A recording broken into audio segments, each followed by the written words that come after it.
आज की सभा के सम्मानीय अध्यक्ष महोदय और हमारे बहुत ही सम्मानीय आदर्श प्रेरणा के स्रोत बड़े भाई राष्ट्रीय भजनोपदेशक नरदेव जी आर्य, सभागार में उपस्थित विभिन्न क्षेत्रों से पधारे मेरे बहुत ही सम्मानीय ज्येष्ठ एवं कनिष्ठ आर्य बंधुओं, एक वेद मंत्र के सहारे से मैं अपनी बात रखूंगा। वेद का मंत्र है माँ प्रग्राम पथो वयम माँ यज्ञ आदि इंद्र सोमिनः माँ अंतस स्थर्णो अरातय। ऋग्वेद का मंत्र है।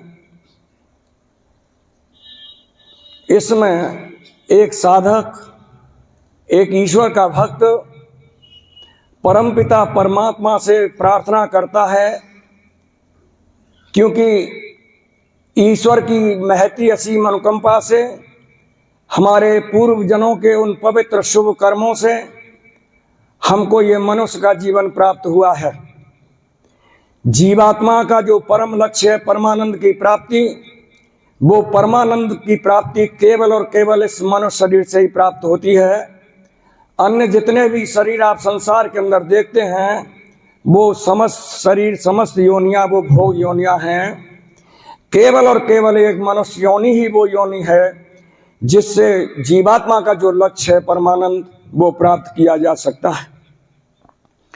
उस परमानंद की प्राप्ति के लिए अपने उस लक्ष्य अर्थात अभीष्ट उद्देश्य के लिए एक साधक जब अपनी यात्रा पर चल पड़ता है तो उस यात्रा पर चलते हुए वो साधक परमपिता परमात्मा से प्रार्थना करता है कि हे प्रभु, मैं अपने मार्ग से कहीं भटक न जाऊं, मैं अपने मार्ग से कहीं भ्रमित न हो जाऊं। क्योंकि जब यात्री अपनी यात्रा के लिए जिस मार्ग से गमन करता है और जब वो उस मार्ग से भटक जाता है, भ्रमित हो जाता है, तो वो अपने अभीष्ट लक्ष्य को प्राप्त नहीं कर पाता।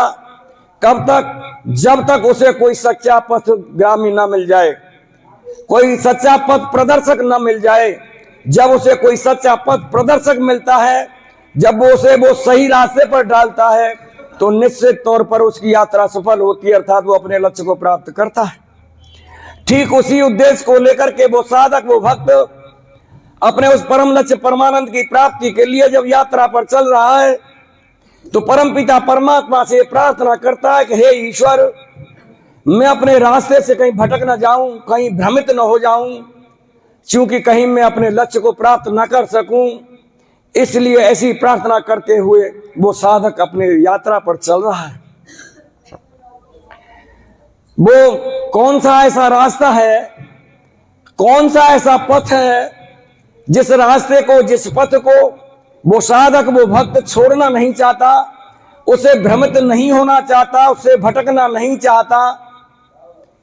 तो वेद की समस्या का समाधान वेद से, तो वेद का मंत्र कहता है मैतम पंथा मनुमा भीम एस एन पूर्वम ने पथम तम ब्रीमी तम एतत् पुरुष मा प्रपत्था भयम प्रस्ताद भयम ते अर्वाक। वेद अपनी संतान मनुष्य के लिए कहता है कि हे मनुष्यों, तुम जिस मार्ग पर चल रहे हो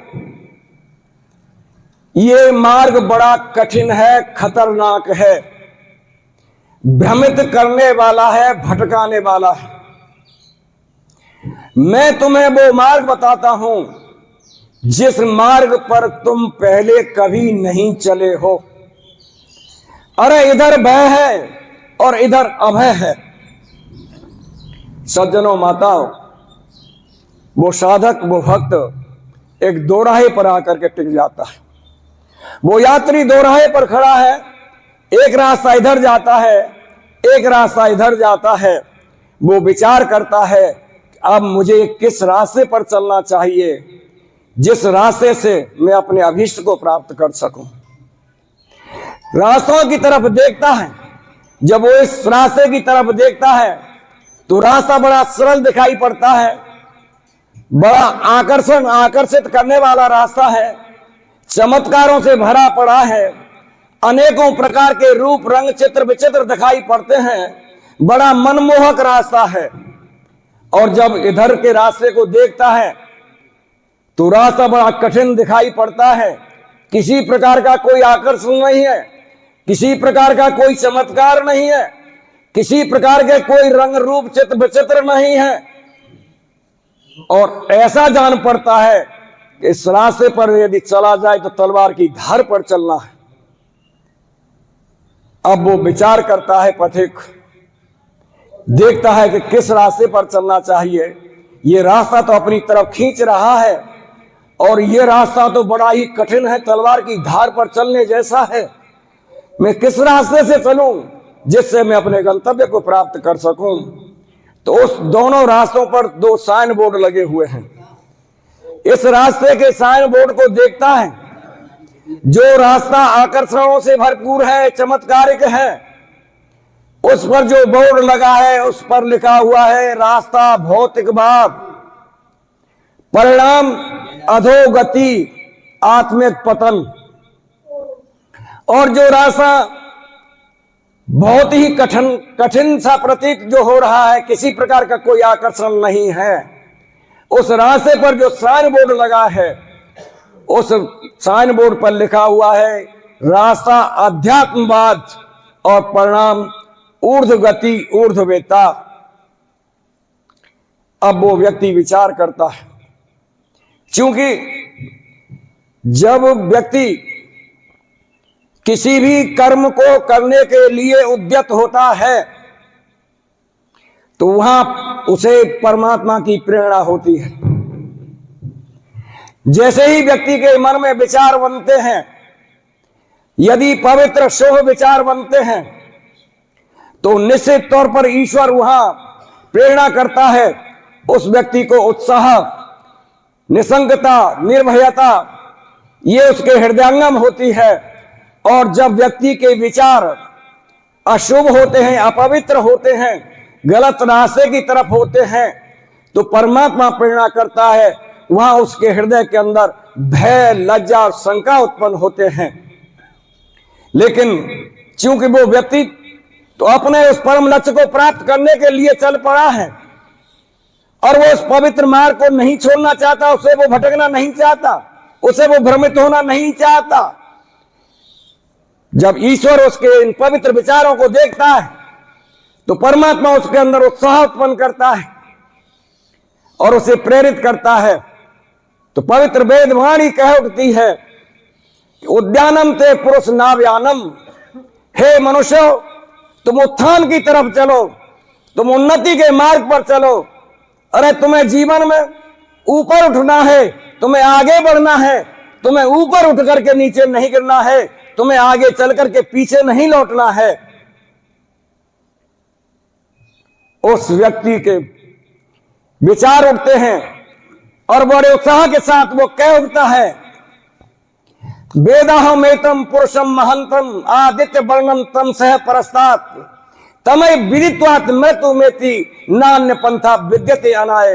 अरे मैंने जान लिया है कि वो परमात्मा उत्कृष्ट है, महान है, अंधकार से परे है, वो सूर्य की तरह प्रकाशमान है, सारे संसार को प्रकाशित करने वाला है। जो व्यक्ति उस परमात्मा के इस यथार्थ स्वरूप को जान लेता है, वो व्यक्ति मृत्यु के पासों से तर जाता है। नान्य पंथा विद्यते अनाय, इस वेद मार्ग को छोड़कर, इस सत्य मार्ग को छोड़कर मनुष्य के जीवन का कल्याण करने वाला, उस परम पद परमानंद को प्राप्त कराने वाला और कोई मार्ग नहीं है। अतः जो मनुष्य अपने जीवन का यदि कल्याण चाहता है, वो अपने परम लक्ष्य परमानंद को प्राप्त करना चाहता है, तो निश्चित तौर पर उसे वेद का अनुगामी बनना ही पड़ेगा, उसे वेद की आज्ञाओं का पालन करना ही पड़ेगा। अर्थात वेद की आज्ञाओं का पालन करके ही, वेद की अवधारणा को धारण करके ही वो अपने परम लक्ष्य परमानंद को प्राप्त कर सकता है, इस मनुष्य जीवन को सफल बना सकता है। ऐसा विचार करके वो मनुष्य अपने रास्ते की तरफ आगे बढ़ जाता है। तब परमात्मा उसे उत्तर देता है दूसरे पद के द्वारा, मां प्रग्राम पथो वयम। वो साधक प्रार्थना करता है, ईश्वर फिर उसे उत्तर देता है कि मां यज्ञ आदि इंद्र सोमिनः। सोम कहते हैं शांति को, और सोमिनः शांति का ग्राही अर्थात शांति का अभिलाषी, शांति चाहने वाला, और इंद्र यहां जीवात्मा के लिए आया है। तो परमात्मा कहता है कि हे मनुष्यों, यदि तुम अपने जीवन में शांति चाहते हो, तुम अपने परम लक्ष्य परमानंद को प्राप्त करना चाहते हो, मां यज्ञ आदि अर्थात तुम यज्ञ से दूर मत जाओ। तुम अपने जीवन में यज्ञ करो, तुम अपने जीवन को यज्ञमय बना लो। जो मनुष्य अपने जीवन को यज्ञमय बना लेता है, वही मनुष्य अपने परम लक्ष्य परमानंद को प्राप्त कर सकता है। और जो मनुष्य इस यज्ञ कर्म से दूर हट गया, जिसने अपने जीवन से यज्ञ को निकाल दिया, जिसने अपने जीवन को यज्ञ में नहीं बनाया, वो मनुष्य मृत्यु जन्म इस बंध से कभी नहीं छूट सकता, अर्थात वो अपने परम लक्ष्य को कभी प्राप्त नहीं कर सकता।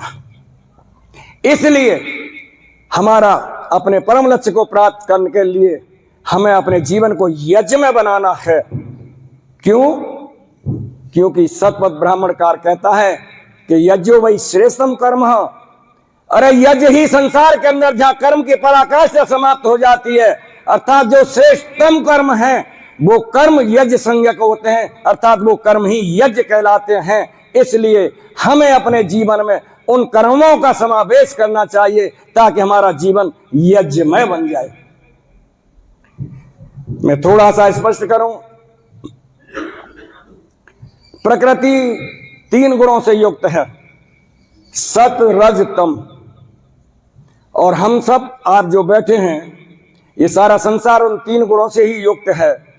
हम मनुष्य भी इन 3 गुणों के ही सहित हैं, अर्थात ये तीनों गुण हमारे अंदर अनवरत क्रमशः सत रज तम ये हमारी वृत्तियों के अनुरूप चलते रहते हैं, बदलते रहते हैं।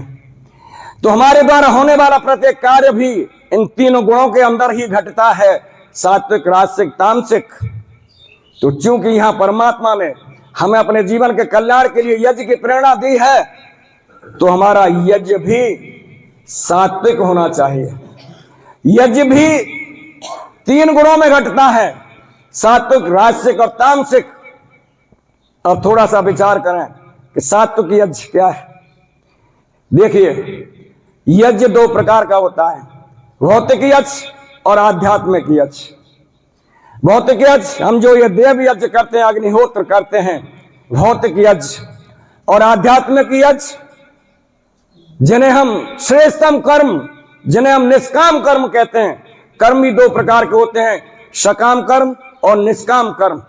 यानी जो कर्म फल की इच्छा से, जिन कर्मों में हमारा स्वार्थ निहित है, ऐसे जो कर्म होते हैं उन्हें सकाम कर्म कहते हैं। और वो कर्म जिन्हें हम कर्तव्य की भावना से करते हैं, जिनके पीछे हमारे फल की इच्छा नहीं होती, जिनमें हमारा कोई स्वार्थ निहित नहीं होता। क्योंकि हम मनुष्य हैं, तो हमारा जो मानवता का कर्तव्य बनता है, उस अपने कर्तव्य पालन हेतु जिन कर्मों को हम अपने जीवन में करते हैं, उन्हें निष्काम कर्म कहते हैं। ये निष्काम कर्म ही वो आध्यात्मिक यज्ञ है।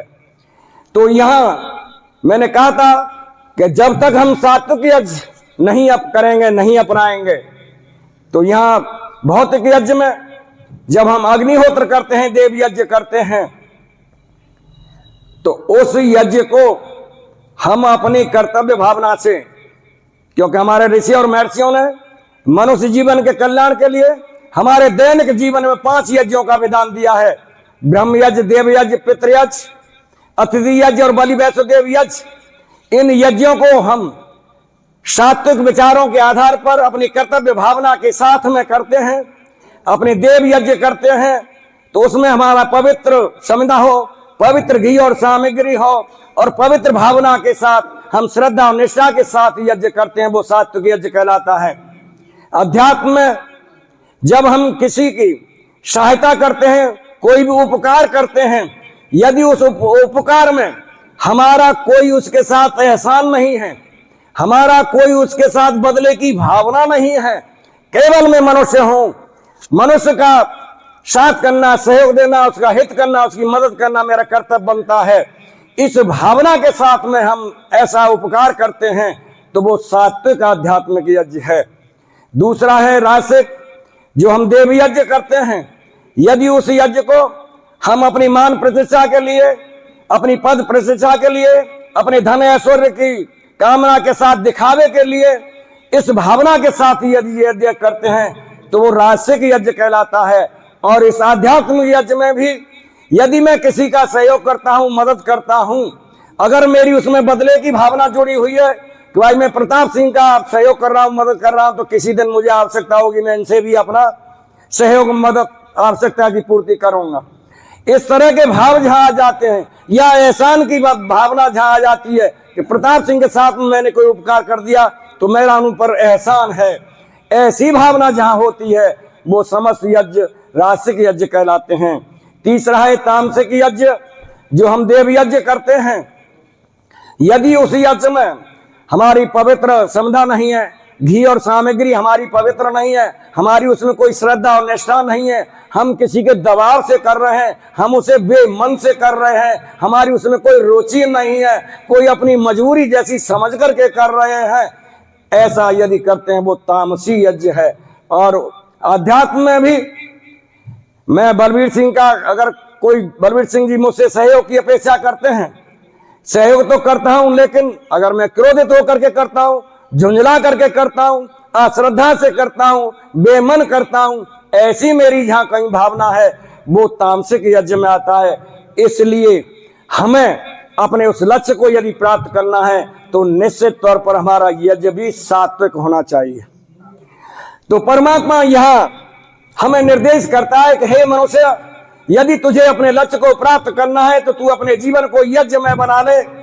अगर तू यज्ञ में तेरा जीवन बन जाएगा तो निश्चित तौर पर तू अपने लक्ष्य को प्राप्त कर पाएगा। एक कथानक के माध्यम से मैं अपनी बात आगे बढ़ाता हूं। आज जिसे हम पटना कहते हैं, किसी समय से पाटलिपुत्र कहते थे, वहां एक ऋषि रहते थे जिनका नाम था चाणक्य। चाणक्य ऋषि एक दिन पटना नगर के अंदर निकल पड़ते हैं और वो जाकर के एक गृहस्थ का दरवाजा खोलते हैं और वो अंदर झांकते हैं। आगे बढ़ते हैं, दूसरे गृहस्थ का दरवाजा खोलते हैं, अंदर झांकते हैं। इस तरह से वो 1 2 3 4 6 10 दरवाजा खोलते हैं और वो अंदर घरों की तरफ देखते हैं। जब वहां के नगरवासियों ने जब उस सन्यासी को इस तरह से देखा तो वो 4 से 10 20 की संख्या में वो लोग इकट्ठे हुए और वो पूछने लगे कि हे महात्मा, आप ये क्या कर रहे हैं? आप हमारे घर का दरवाजा खोलते हैं और अंदर को झांकते हैं, फिर आगे बढ़ते हैं, ये आप क्या देख रहे हैं? तो ऋषि चाणक्य उत्तर देते हैं कि हे नगरवासियों, मैं आपके गृहस्थों के अंदर शमशान देख रहा हूं। मैं आपके गृहस्थों के अंदर शमशान देख रहा हूं। वो व्यक्ति आश्चर्यचकित होते हैं और वो कहते हैं कि महात्मा, शमशान तो नगर से बाहर हुआ करते हैं, अगर आपको शमशान देखना है तो आप हमारे साथ चलिए, हम आपको अपना शमशान दिखा सकते हैं। लेकिन ऋषि चाणक्य कहते हैं, ए नगरवासियों, मैं ये भली भांति जानता हूं कि शमशान नगर से बाहर होते हैं, लेकिन उन शमशानों के अंदर तो मृतक जला करते हैं। शमशान नगर से बाहर होते हैं लेकिन उन शमशानों के अंदर तो मृतक जला करते हैं।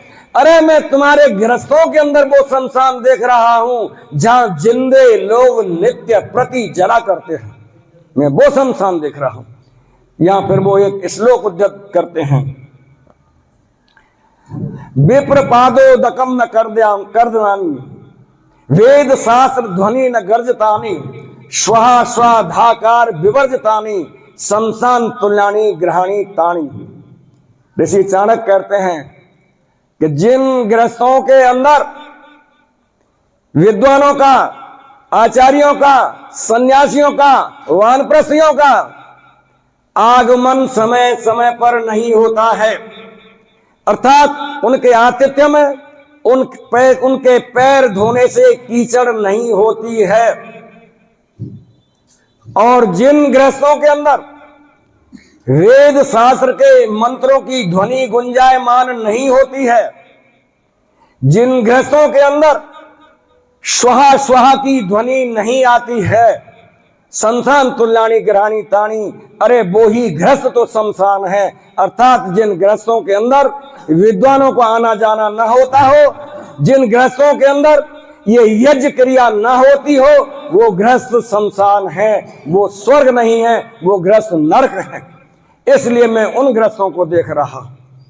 इसलिए हम सब को परम पिता परमात्मा की कृपा से ये मनुष्य जीवन प्राप्त हुआ है और ये हमारा बड़ा ही सौभाग्य है। इस जीवन को प्राप्त कर हम इसे कहीं खेल खेल में यूं ही ना गंवा दें। इसलिए हम अपने जीवन को यज्ञ में जीवन बनाने का प्रयास करें। हमारा जीवन जब यज्ञ में बन जाएगा तो निश्चित तौर पर हम अपने उस परम पद, जिस उद्देश्य से हमको ये शरीर प्राप्त हुआ है, उसे हम प्राप्त कर पाएंगे। आगे तीसरे पद में परमात्मा कहते हैं, मां अंतस स्थनो अरातय। हे मनुष्य, हे साधक, यदि तू अपने जीवन को यज्ञ में बनाना चाहता है, उसमें भी शर्त है। तू ऐसे ही जीवन को यज्ञ में नहीं बना सकता। कब तक? जब तक तेरा अंतःकरण दूषित है, तेरे अंतःकरण पर ये संकीर्णता, ये अनुदारता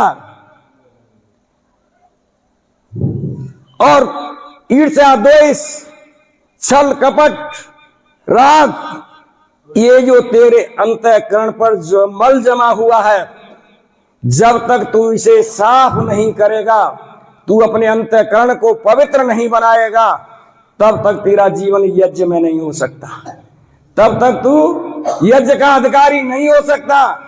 इसलिए पहले तू अपने अंतःकरण को पवित्र बना ले। तेरे अंदर जो ये कमियां हैं, ये संकीर्णता, ये अनुदारता, ये अदानता, ये जो कमियां तेरे अंदर जमी पड़ी हैं, जिनसे तेरा अंतःकरण मलिन हो रहा है, तू इन्हें अपने अंदर से निकाल दे। जब तेरा अंतःकरण पवित्र हो जाएगा, शुद्ध हो जाएगा, तभी तेरा जीवन यज्ञ में होगा। और जब तेरा जीवन यज्ञ में बन जाएगा, तभी तू अपने परम पद, अभिष्ट पद को प्राप्त कर पाएगा। सज्जनों, 3 प्रकार के मनुष्य, जब यज्ञ का हमारे विद्वानों ने जो अर्थ दिया है, देव पूजा, संगतिकरण और दान, 3 लक्षण जिन मनुष्यों के अंदर घटते हैं, वो यज्ञ नहीं कर सकते। कौन से? जो मनुष्य कंजूस हैं, लोभी हैं, वो दान नहीं कर सकते। जो मनुष्य अभिमानी हैं, अहंकारी हैं, वो देव पूजा अर्थात सम्मान सत्कार नहीं कर सकते, क्योंकि अहंकारी पुरुष कभी किसी के सामने झुकता नहीं है। जहां भी जो मनुष्य किसी का सम्मान करता है, तो निश्चित तौर पर पहले उसके अंदर विनम्रता आती है। जब उसके अंदर से भाव, उसका हृदय विनम्र होता है, तभी वो सामने वाले का झुक करके सम्मान करता है। और जिस मनुष्य के अंदर अहम होता है, अहंकार होता है, वो किसी का सम्मान नहीं करता, वो किसी को नहीं झुकता। इसलिए जिसके अंदर अहम है, अहंकार है, वो भी कभी याज्ञिक नहीं हो सकता। और जो अपने में लोभी है, कंजूस है, कृपण है, वो भी कभी यज्ञ में नहीं हो सकता। और तीसरा दान, दान जो लोभी कंजूस है वो दान नहीं कर सकता, अहंकारी है वो देव पूजा नहीं कर सकता। और संगतिकरण, जिसमें श्रद्धा नहीं है, निष्ठा नहीं है, वो संगतिकरण नहीं कर सकता। इसलिए जो कमियां हमारे अंदर हैं, जिनसे हमारा अंतःकरण अपवित्र हुआ है, अपने अंतःकरण को हम पवित्र बनाने के लिए, अपने जीवन को यज्ञ में बनाने के लिए, अपने परम पद उस परमानंद को प्राप्त करने के लिए हम यज्ञ में अपने जीवन को बनाएं। बहुत बहुत धन्यवाद। इति ओम सम। बहुत सुंदर।